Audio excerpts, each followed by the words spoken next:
One. Assalamualaikum warahmatullahi wabarakatuh. Selamat sore Bu Lia. Hari ini kami kelompok satu akan mempresentasikan bagaimana cara melakukan aturan-aturan kronologis.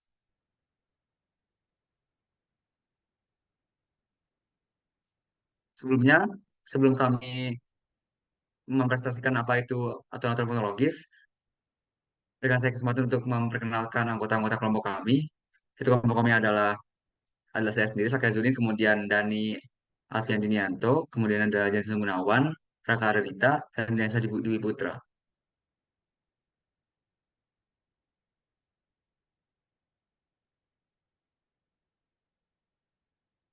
Sebelumnya, saya akan menjelaskan apa itu aturan fonologis.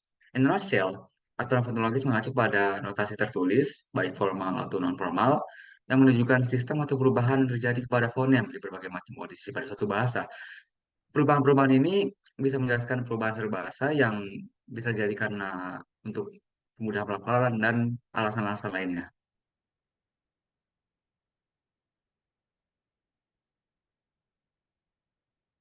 Kemudian apa saja dua tipe notasi aturan fonologis? Yang pertama, kita memiliki aturan fonologis yang ditulis pada informal, yaitu menggunakan kata-kata, di mana aturan fonologis itu dideskripsikan secara terperinci menggunakan kata-kata. Yang kemudian kita memiliki aturan fonologis formal, yang dia itu menggunakan notasi-notasi dan simbol.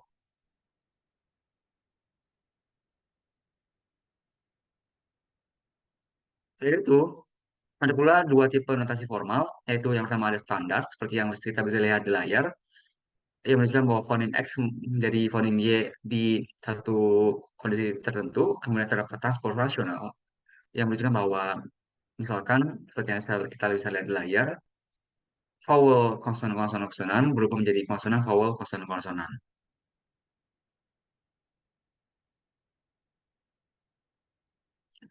Kemudian, untuk membaca aturan fonologis formal, kita harus memahami berbagai macam simbol yang ada.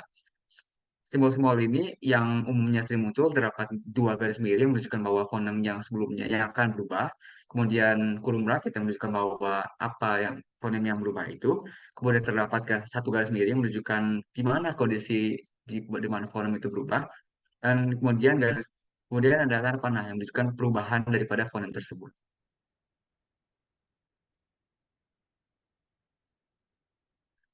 Oke, mari kita melanjut dengan menjelaskan aturan kronologis yang akan dijelaskan oleh anggota tim saya yang lain, yaitu Dian Dwi Putra.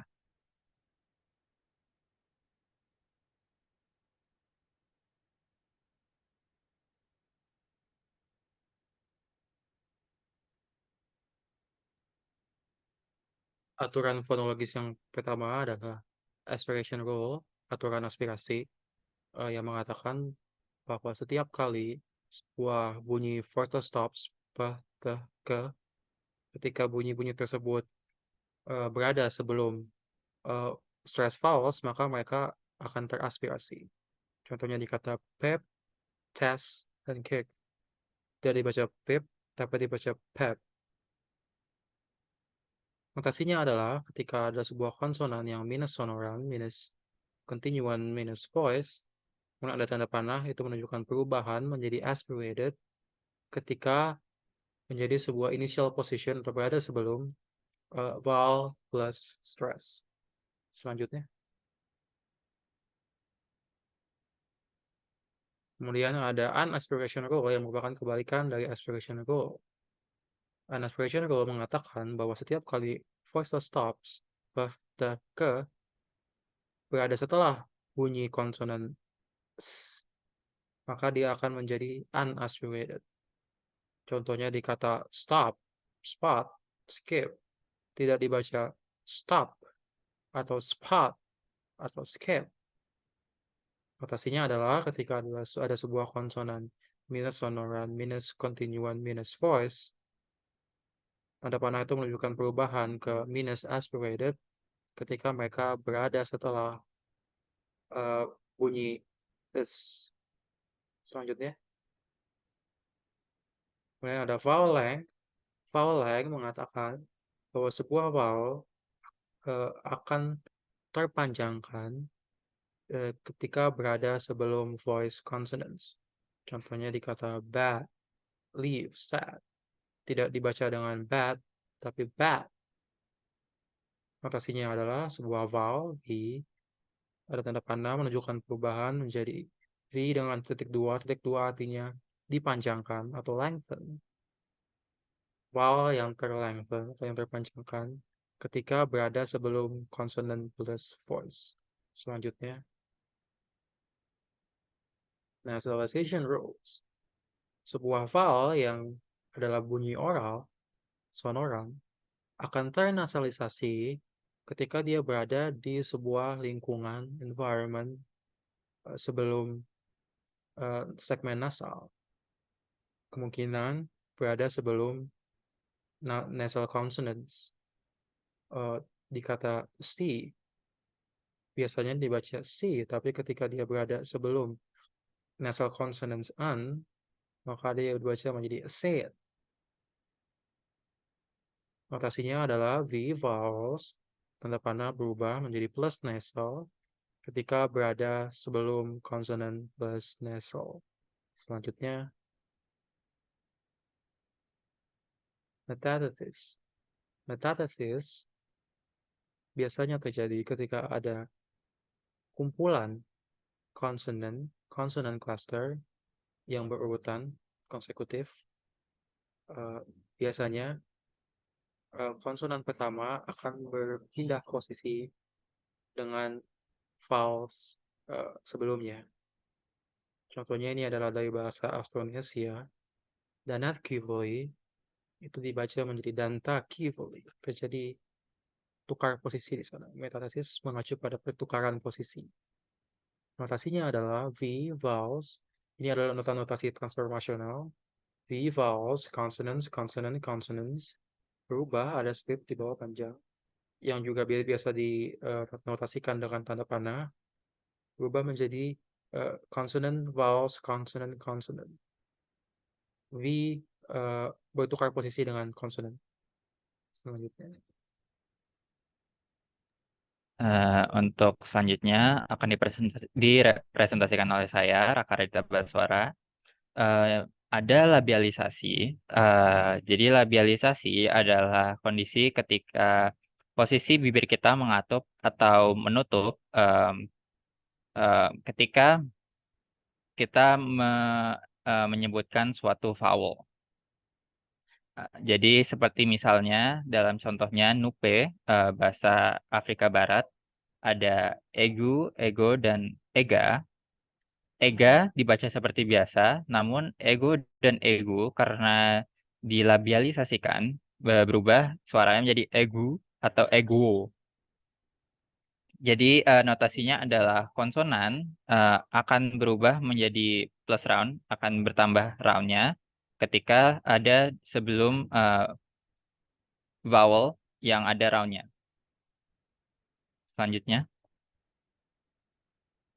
Selanjutnya yaitu palatalization atau palatalisasi. Seperti contohnya dalam bahasa Rusia, posisi lidah kita ketika akan mengucapkan vowel akan menempel di lidah atap mulut sehingga terdapat suara tambahan ketika mengucapkannya. Seperti di contohnya dar bisa menjadi dari, dom menjadi domisko, bomba menjadi bombit, vukus menjadi vukushen. Notasinya adalah konsonan akan berubah menjadi plus high atau minus back atau minus round ketika berada sebelum vowel plus high, minus back, atau plus round. Selanjutnya, yaitu glottalisasi. Seperti contohnya di American English, suara T atau bunyi T akan terglottalisasi ketika diikuti dengan syllabic nasal. Seperti pada contohnya yaitu eaten, dapat dibaca eaten, tapi dapat juga dibaca eaten. Bottom dapat dibaca menjadi bottom, tapi juga bisa dibaca sebagai bottom. Atau gotten jadi menjadi gotten.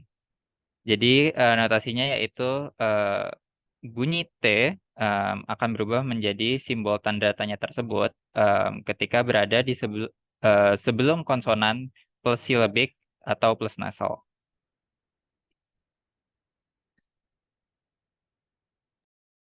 Baiklah, saya Daniel Venerianto, saya akan melanjutkan presentasi.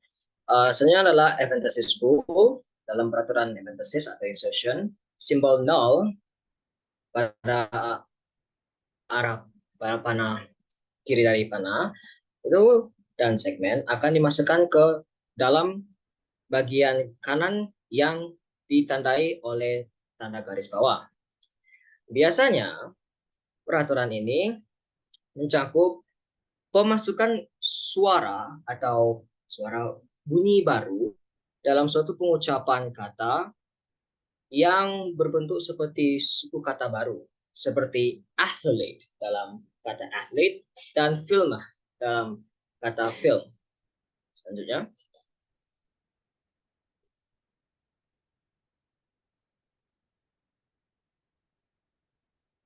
adalah insertion rule. Perbedaan dari insertion rule dan adventitious rule adalah insertion rule itu tidak semata-mata bunyi yang itu seperti suku kata baru. Jadi dimasukkan untuk memecah suatu sibilant konsonan kelas. Contohnya adalah matches, houses, judges, and passes. Sibilantnya adalah f, z, sh, sh, sh, and d. Bagi notasinya, simbol null itu adalah untuk memecah dua sibilant. Selanjutnya,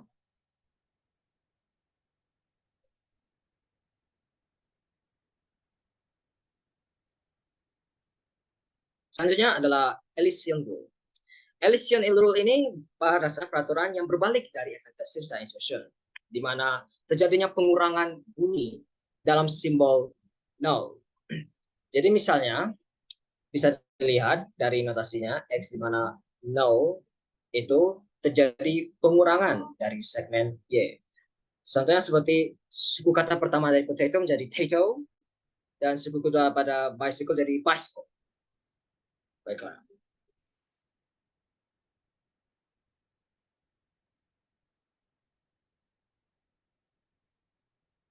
Selanjutnya akan dilanjutkan oleh rekan saya.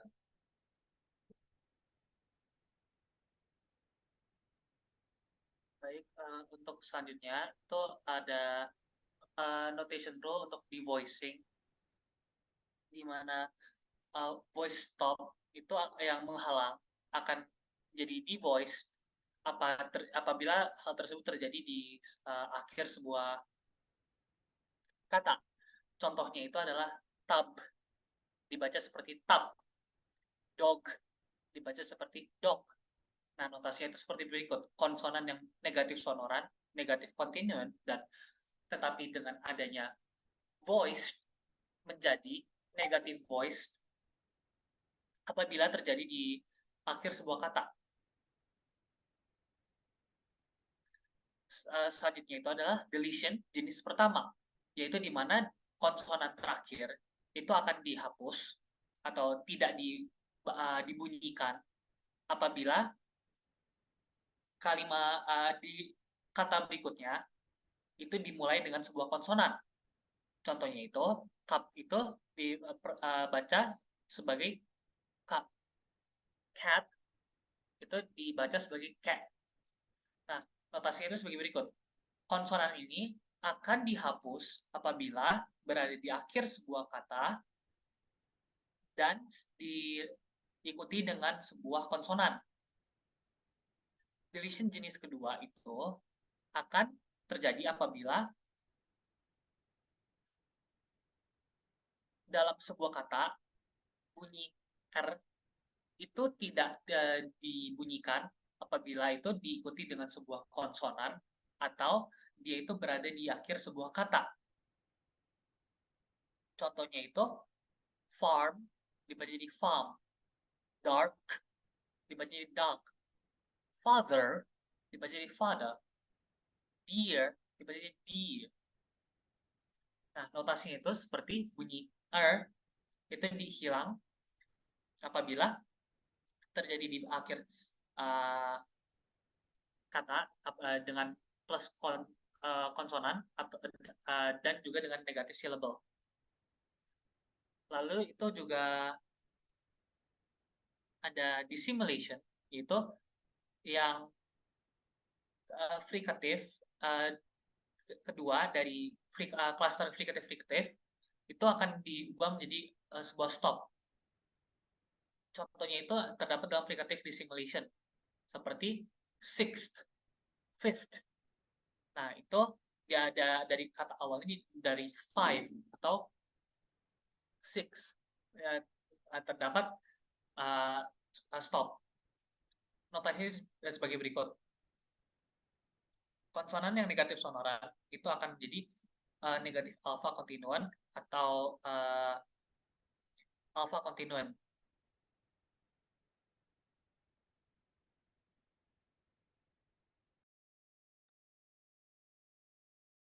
Oke, untuk aturan fonologi selanjutnya, kita memiliki assimilation yang pertama.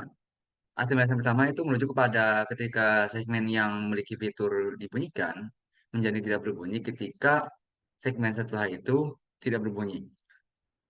Kita bisa lihat notasi sendiri, yaitu terdapat konsonan yang dia itu fiturnya tidak sonoran menjadi dibunyikan ketika dia diletakkan sebelum pada segmen yang tidak bersuara. Contoh-contohnya adalah cups, pads, cups, and pads.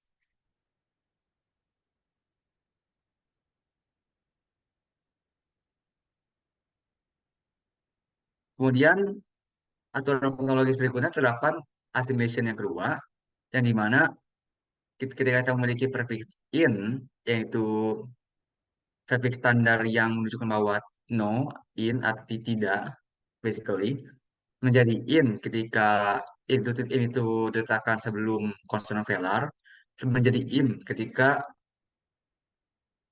dia diletakkan sebelum bilabial. Sebagai contoh, kita memiliki kata inconclusive, kemudian ingratitude, impossible, dan immortal. Seperti yang kita lihat di notasi ini sendiri, prefix in itu menjadi in ketika dia diletakkan sebelum fonem non-sonoran, non-anterior, dan non-koronal. Kemudian prefix in sendiri menjadi in ketika ia diletakkan sebelum fonem non-sonoran, anterior, dan non-koronal.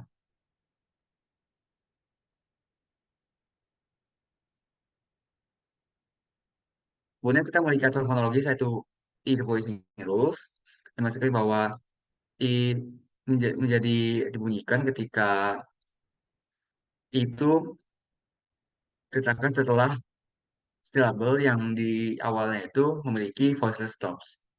Bisa kita lihat sendiri notasinya, yaitu konsonan lateral berubah menjadi tidak dibunyikan ketika silab ketika fonem itu diletakkan setelah silabel yang awalnya itu konsonan non-sonoran, continue, dan voice. Seperti yang saya lihat sendiri, seperti pengucapan place dan claim, masa place dan claim, itu seperti kita meletakkan fonem i, jadi place atau claim.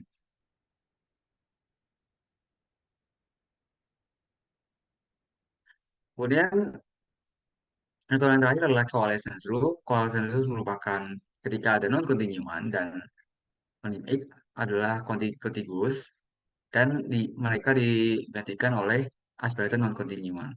Seperti yang kita bisa lihat di notasi sendiri, terdapat konsonan non-sonoran non-continuan dan glide non-sonoran dan continuan berubah menjadi aspirated seperti yang bisa kita lihat contoh di layar seperti knock, fall, dan flower. Jadi knock hua, fall flower, dan atau cup yang bahasa Koreanya band ditambah causative suffix jadi to band jadi cup hita.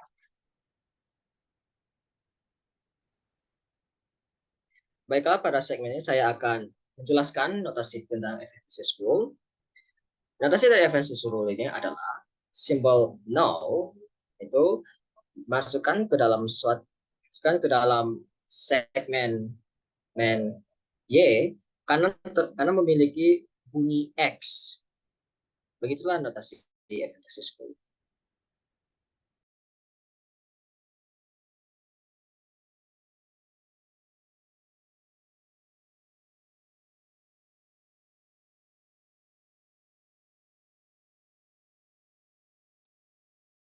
Baik Ibu, terima kasih karena telah mendengarkan presentasi kami. Eh, eh, Assalamualaikum warahmatullahi wabarakatuh. Sampurasun.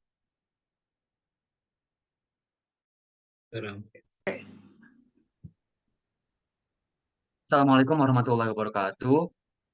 Selamat pagi semuanya. Hari ini kelompok satu ini akan membawakan tentang aturan-aturan fonologis. Tim-tim kami ialah saya sendiri, Sakai Zudin, kemudian Daniel Alfianto, Jensen Gunawan, Raka Radita, dan Yansa Dwi Putra. Nah, apa itu sih aturan fonologis? Aturan fonologis itu mengacu pada notasi tertulis, baik formal atau non formal, yang menunjukkan sistem atau perubahan yang terjadi kepada fonem di berbagai macam kondisi pada suatu bahasa.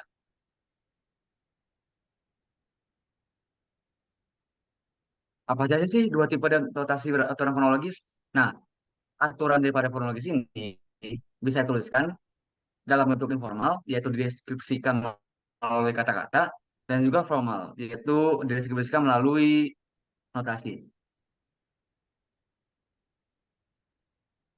Nah, selain itu, terdapat pula dua tipe dari notasi formal, yaitu ada juga yang standar, seperti fonem X menjadi fonem Y dalam kondisi tertentu. Ada juga yang transformasional, yang berarti bahwa misalkan verb dalam cluster konsonan-konsonan menjadi verbnya itu dimasukkan ke dalam jadi konsonan, verb, konsonan-konsonan.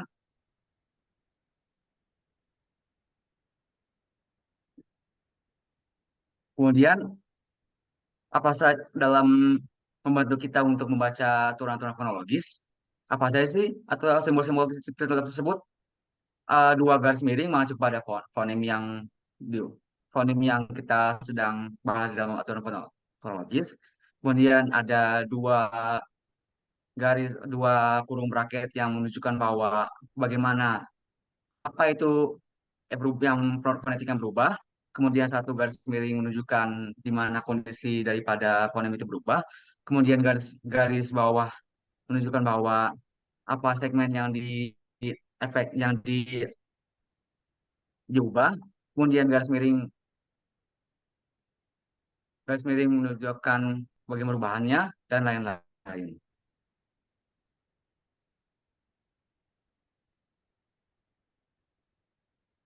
Nah, kemudian saya akan serahkan kepada tim-tim saya untuk menjelaskan apa itu aturan-aturan fonologis.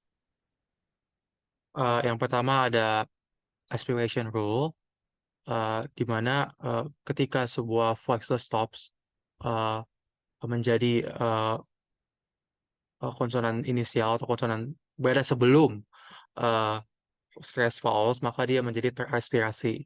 Contohnya di kata pep itu tidak dibaca pep tapi pep, ada peh, uh, test dibaca test, cake dibaca cake. Notasinya adalah sebuah konsonan yang minus sonoran, minus kontinuan, minus voice uh, berubah menjadi aspirated ketika dia berada sebelum itu ada S garis underscore V plus stress, itu berarti dia berada sebelum uh, vowels yang di stress. Kemudian juga ada unaspiration rule. Ini adalah kebalikannya dari aspiration rule. Sebenarnya uh, voiceless stops pe, te, ke itu menjadi unaspirated ketika berada setelah konsonan S. Jadi di kata seperti stop, spot, atau skip itu tidak stop, tidak spot, tidak skip, tapi stop. Dia tidak teraspirasi. Notasinya itu konsonan yang minus sonoran, minus kontinuan, minus voice menjadi tidak teraspirasi ketika berada sebelum konsonan S. vowel length. Panjang atau tidaknya vowels itu menjadi lebih panjang. Bagaimana ya? Vowels itu menjadi lebih panjang, dipanjangkan ketika dia berada sebelum voice consonants, seperti kata bad atau leave. Itu tidak dibaca bad tapi bad, dibaca leave tapi leave, tidak dibaca sad tapi sad. Nah, notasinya adalah vowels itu berubah menjadi vowels yang terlengthen, yang terpanjangkan ketika dia berada sebelum konsonan yang plus voice. Nasalization rules. Sebuah vowel itu bisa ternasalisasi ketika lingkungannya juga berada pada segmen yang ternasalisasi, terutama ketika dia berada sebelum nasalized consonants, seperti di kata seen atau can't, damn, see, cat. Notasinya di situ ada sebuah vowel menjadi plus nasal ketika dia berada sebelum konsonan plus nasal juga. Metathesis itu terjadi ketika ada 3 atau lebih konsonan secara konsekutif, konsonan cluster, di mana konsonan pertamanya itu bertukar dengan vowelnya. Jadi ini adalah contoh dalam bahasa Austronesia ya. Ada danat kifoli, tapi di bahasa tidak seperti itu. Di bahasanya danta kifoli. Di mana notasinya adalah ini adalah notasi transformasi ketika V the vowels C itu konsonan, jadi vowels konsonan konsonan konsonan berubah menjadi konsonan vowels konsonan konsonan. Semoga penjelasan saya cukup bagus ya.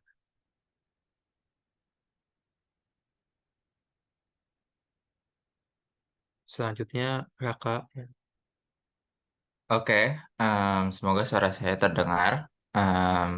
Selanjutnya yaitu labialisasi, di mana posisi bibir mengatup atau menutup sehingga terdengar suara tambahan. Jadi seperti dalam bahasa Afrika Barat ini, Nupe, ada ego dan egu, tapi terbacanya ego atau egu karena mulutnya terkatup dalam pembacaannya. Jadi di sini ada notasinya yaitu konsonan tambah round plus round menjadi vowel yang terdengar plus round. Selanjutnya. Lalu ada palatalization atau palatalisasi. Jadi biasa terdengar di bahasa-bahasa Rusia ketika posisi lidah pada sebuah vowel itu diletakkan di langit-langit keras mulut. Jadi suara i dapat dibaca menjadi ye. Seperti kalau ini contohnya dalam bahasa Indonesia, yaitu piara menjadi piara. Ya, berikut adalah notasinya. Konsonan plus high, minus back, minus round. Jadi vowel plus high, minus back, dan plus round. Lalu selanjutnya ada glottalization atau glottalisasi. Yang biasanya di American English suara t terkena glottalisasi ketika diikuti dengan silabik nasal. Contohnya yang di bawah di Indonesia obat, pengucapan obat itu diawali dengan obat. Nah itu contoh glottalisasi. Lalu di bahasa Inggris, bottle dalam beberapa aksen dibaca sebagai bottle. Jadi di situ bisa dilihat notasinya terdapat simbol tanda tanya itu sebagai pengawalan dari glotalisasi tersebut, sehingga menghasilkan konsonan plus silabik dan nasal. Baiklah, saya akan melanjutkan presentasi ini. Semoga suara saya juga terdengar. Peraturan eventhesis ini adalah peraturan di mana pengucapan suatu kata itu juga memasukkan suatu suara, bukan bunyi yang dalam bentuk suku kata baru. Contohnya adalah athlete untuk kata athlete dan film untuk film.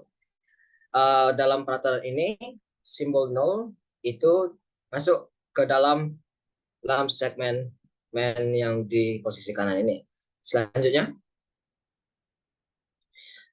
adalah peraturan insertion atau peraturan pemasukan. Perbedaannya dengan eventhesis itu adalah kalau insertion ini tidak selalu bunyi yang setara dengan suku kata baru. Jadi bisa merupakan bunyi singular seperti hamster dalam hamster dan juga buses dalam buses. Yes. Selanjutnya, peraturan elision ini pada rasanya kebalikan dari kedua peraturan tadi, eventhesis dan insertion, di mana suatu pengucapan sebuah kata itu malah menghilangkan salah satu suku kata. Contohnya adalah suku kata pertama dalam potato menjadi tato, dan suku kata kedua dalam bicycle jadi bicycle. Begitu. Selanjutnya oleh Jensen. Baik, saya akan melanjutkan. Yang pertama itu ada devoicing, yaitu di mana ketika sebuah bunyi voice stop yang menghalang itu menjadi tidak bersuara apabila terjadi di akhir sebuah kata. Nah, contohnya itu seperti pada kata tub yang dibaca seperti tub, dog dibaca seperti dog. Notasinya itu sebagai berikut, yaitu dengan konsonan yang negatif sonoran, negatif kontinuen, dan tetapi dengan plus voice itu menjadi negatif voice apabila berada di akhir sebuah kata. Selanjutnya. Lalu ada juga deletion jenis pertama, yaitu terjadi apabila konsonan yang berada di akhir itu dihapus apabila kalimat atau kata berikutnya diawali dengan sebuah konsonan. Contohnya itu cup dibaca sebagai ka, cat dibaca sebagai cat. Notasinya sebagai berikut, konsonan itu akan dihapus apabila berada di akhir sebuah kata dan selanjutnya dilanjutkan dengan sebuah konsonan. Ada juga jenis deletion kedua, yaitu bunyi R atau itu tidak dibunyikan apabila dilanjutkan dengan konsonan atau berada di akhir sebuah kata. Contohnya itu farm jadi farm, dark jadi dark, father jadi father, dear jadi D. Notasinya itu ya konsonan R itu dihapus apabila berada di akhir kata atau dengan plus konsonan atau dengan negatif syllable. Lalu selanjutnya itu ada dissimulation, yaitu frikatif kedua dari frikatif-frikatif cluster itu diganti menjadi stop yang menyesuaikan. Contohnya itu seperti sixth dari kata awal six, fifth dari kata awal five. Notasinya itu sebagai konsonan yang negatif sonoran menjadi negatif alpha kontinuan atau alpha kontinuan yang berada di awal.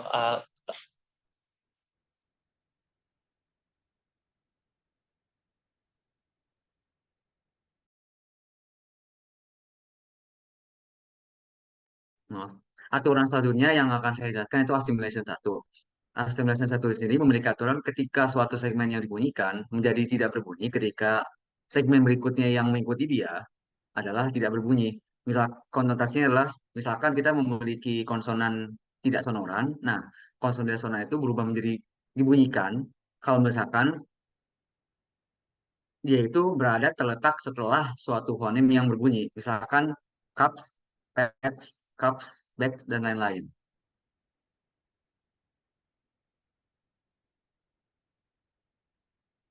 Aturan yang berikutnya adalah asimilasi yang kedua.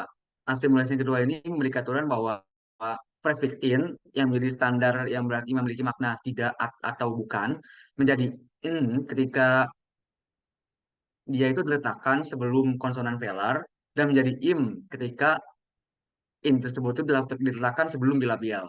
Misalkan kita memiliki kata inkonklusif yang dia tidak menghasilkan aturan yang konklusif. Nah, in itu sendiri menjadi in kalau misalkan in tersebut terletak sebelum fonem non sonoran, non anterior dan non koronal. Dan kemudian kata in itu menjadi im ketika in itu terletak sebelum sonoran, anterior dan koronal.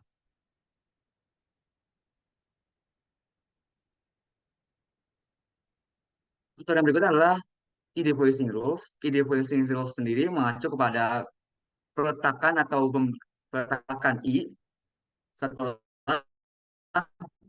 silabel yang awalnya itu kita bisa lihat di konsonan berikut. Kalau misalkan kita memiliki konsonan lateral itu menjadi voiceless. Kalau misalkan dia diletakkan setelah silabel yang akhirnya itu non konsonan sonoran, non kontinuan dan voiceless. Seperti kata place, claim, dan please.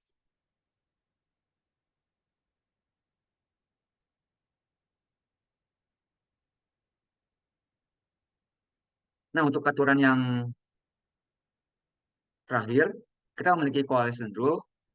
Coalition rule sendiri bisa kita lihat di bahasa Korea yang ketika ada non-continuous dan H yang itu contiguous, nah, fonem itu digantikan pada aspirated non-continuous. Misalkan kita bisa di continuous, yaitu konsonan non-sonoran dan kontinuan, dan glide non-sonoran dan kontinuan, itu di aspirated. Misalkan kita memiliki nak dan wa, yang artinya volume power, nah, nak itu di aspirated jadi nakwa, seperti itu.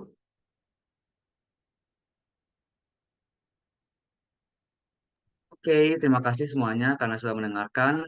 Mohon maaf jika ada salah-salah kata. Wassalamualaikum warahmatullahi wabarakatuh. Waalaikumsalam.